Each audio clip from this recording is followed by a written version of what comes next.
Assalomu alaykum. Hammamizga ma'lum, davlat fuqaro xizmati to'g'risidagi qonun qabul qilingandan so'ng davlat xizmatchilariga ayrim cheklovlar joriy qilingan.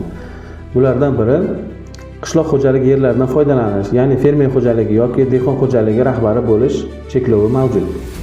Ushbu holatda davlat fuqaro xizmatchilari necha yildan beri samarali foydalanib kelgan, mehnatlari singan yerlarni bir oila a'zolaridan biriga o'tkazishga imkoniyat yo'q edi. Sababi fermer xo'jaligi to'g'risidagi, dehqon xo'jaligi to'g'risidagi qonunlarda ushbu bandlar ko'zda tutilmagan edi.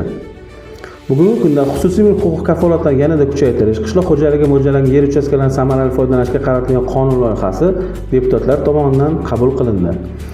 Shuningdek, deputatlarning saylovchilar bilan uchrashuvlarda ko'tarilgan takliflar asosida qishloq xo'jaligi mo'ljallangan yer uchastkasining ijarachisi o'ziga ijaraga berilgan yer uchastkalaridan biri yoki bir nechtasi bo'yicha o'z huquqlari va majburiyatlarini boshqa shaxsga qayta ijaraga berishi mumkinligi normasi aks ettirilyapti.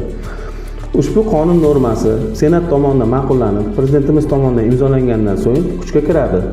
Ya'ni davlat xizmatchilari o'zlarining nomlarida bo'lgan fermer xo'jaliklarini, yer ijara shartnomalarini bemalol o'z oila a'zolaridan biriga o'tkazib berishlari imkoniyati tug'iladi.